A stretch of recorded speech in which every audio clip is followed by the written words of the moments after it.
I have a new theory, and if I am being completely honest with you guys, this is a theory that I desperately do not want to become a reality. Let us talk about Portia. The latest previews have finally confirmed what we have been anticipating for what feels like an absolute eternity. She is finally going into labor. The timing of this event is actually quite a bit later than many of the online speculations and fan theories predicted over the past few weeks.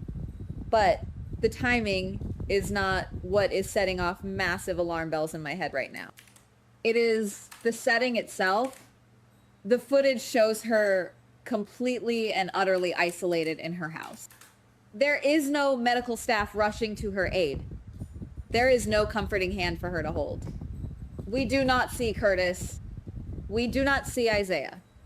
We do not see Trina. It is just a woman, a sudden onset of agonizing pain, and a terrifyingly empty house. This is where it gets incredibly interesting and honestly profoundly tragic. If we peel back the layers of how she ended up in this empty room, we see a masterclass in self-fulfilling isolation.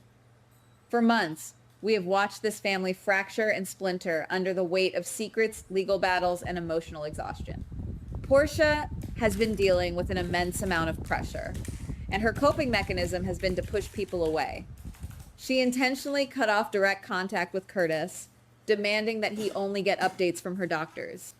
She built a massive emotional wall to protect her own peace, completely unaware that this very wall might now become her physical tomb. Look at the concrete examples leading up to this exact moment. Just recently, she had a fierce, stress-inducing confrontation with Jordan. The adrenaline, the anger, the spiked blood pressure, all of it acted as the perfect biological storm to trigger a premature or sudden labor. She pushed people away out of anger and frustration, and now, when she needs someone the most, the echo of her own demands for distance is the only thing keeping her company in that house. She literally built the parameters of her own lonely nightmare. We really need to talk about the sheer physical reality of her situation right now. This is not a textbook easy delivery for a young mother in a sterile hospital environment. Given her medical history and the simple biological realities of a high-risk pregnancy at this stage in her life, the dangers are magnified tenfold.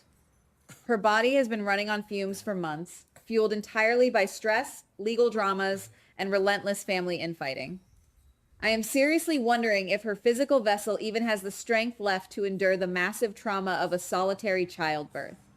So here is the incredibly dark scenario that is currently playing out in my mind. Imagine the contractions hitting so fast and so hard that they completely paralyze her.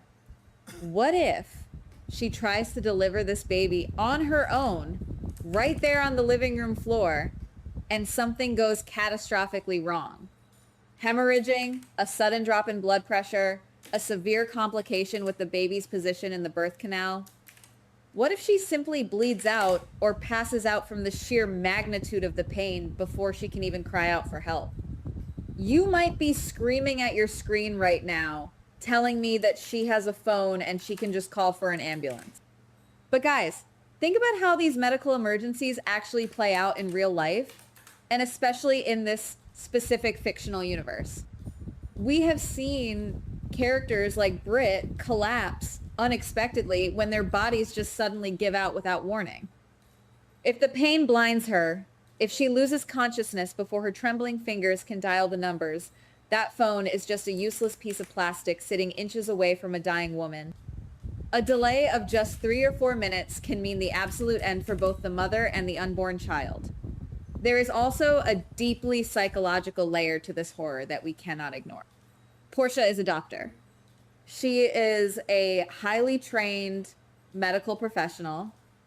If she goes into a complicated labor alone, she will not just be experiencing the physical pain, she will be experiencing the psychological torture of knowing exactly what is failing inside her body.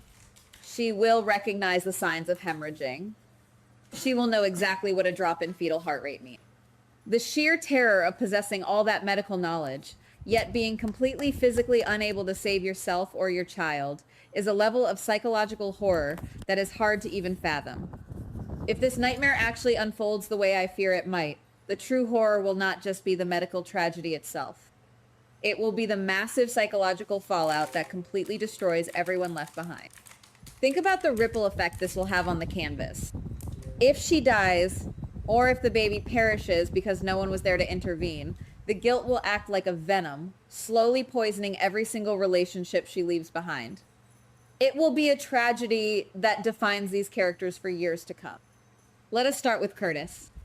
He is currently drowning in his own complicated legal mess, facing an impossible decision regarding a plea deal that could send him to Pentonville. He is distracted, angry, and entirely focused on his own survival and his own grievances. Imagine the soul-crushing devastation of realizing that while he was debating his legal strategy with his lawyer, the mother of his child was bleeding out on a living room rug. That is the kind of guilt that a man never truly recovers from. He will spend the rest of his life replaying every missed call, every harsh word, and every moment he chose his pride over her presence. Then there is Trina. This is the part that breaks my heart the most. Trina is standing on the precipice of a massive career milestone, preparing for a huge music premiere alongside Gio. She explicitly asked her parents for space. She demanded distance so that their endless drama would not ruin her big moment in the spotlight. If her mother dies alone while she is playing the piano or celebrating her success with executives, that victory will instantly turn to ash in her mouth. She will forever associate her greatest professional triumph with her mother's lonely, agonizing demise. The psychological weight of realizing her perfectly reasonable boundary cost her mother's life would destroy her. And we absolutely cannot forget Isaiah in this tragic equation. He is a brilliant surgeon, a man whose entire life and identity are dedicated to saving people from the brink of death. He loves her. He knows the medical risks of her pregnancy better than anyone else in town. Yet, in the most critical life or death moment of her existence, his unparalleled surgical skills are completely useless because he is simply not in the room. The irony is absolutely suffocating. The man who can fix almost any physical trauma with a scalpel will be left entirely broken by his own absence. But let me pause right here and play devil's advocate against my own dark imagination. I have to remind myself that we are talking about a show that is absolutely legendary for its misleading promotional cuts. How many times have we seen a character seemingly facing certain doom, backed into a corner with no escape, only for the camera angle to shift in the actual episode, revealing a savior standing just out of frame? I have to consider the very real possibility that the editing team is purposefully playing with our anxieties to build hype for the week. What if the fierce confrontation with Jordan is exactly the thing that ends up saving her life? Maybe Jordan did not actually leave the house after their argument reached its boiling point. Maybe she is still standing in the hallway, trying to calm down, when the first agonizing scream echoes through the walls. Or perhaps Isaiah, driven by an inexplicable gut feeling or a sudden wave of intuition, decides to drop by unannounced to check on her. If someone bursts through that door at the final possible second, the ultimate tragedy is averted, but the narrative impact of the moment remains massive. Even if she is saved at the last minute, a near-death experience of this magnitude could be the exact shockwave this shattered family desperately needs. Sometimes it takes staring directly into the abyss of a permanent loss to make people finally drop their petty grievances and reunite. The sheer terror of almost losing her could be the catalyst that forces Curtis to reevaluate his priorities, pushes Trina to pull her family back together, and solidifies Isaiah's place in her life.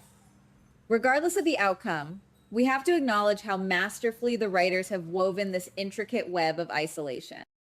Every single character who logically should be by her side has a perfectly crafted, deeply entrenched storyline keeping them miles away. It is not an accident, it is brilliant narrative architecture. They built this terrifying scenario brick by brick, argument by argument, plea deal by plea deal, and premiere by premiere. They ensured that when the moment finally arrived, she would be standing on an island entirely of her own making. The absolute tragedy of it all is the sheer, undeniable irony. She is surrounded by a vast network of the best medical professionals in the state. She is deeply loved by a fiercely protective family who would move mountains for her. Yet, through a series of stubborn choices, prideful boundaries, and terrible timing, she has managed to exile herself. It is a brilliant, terrifying setup that makes for incredibly compelling television, even if it is hard to watch. As we brace ourselves for these upcoming episodes, I cannot shake this heavy, anxious feeling in my chest. I genuinely hope my theory is completely off base. I hope the writers give her the grace of a safe delivery, surrounded by love, and a beautiful, healthy baby.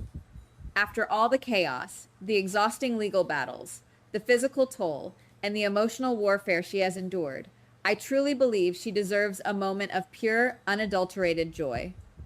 But the silence of that empty house in the preview is deafening. It is a haunting reminder that in this town, the most dangerous enemy is often not a mobster in the shadows or a villain with a gun, but the quiet, creeping isolation we build around ourselves when we push away the people who care. Will someone arrive in time to break the silence, or will the echoes of what could have been haunt this family forever? I guess we will just have to wait and see together. Goodbye. Please like, subscribe, and comment on the GH Spoilers Daily channel.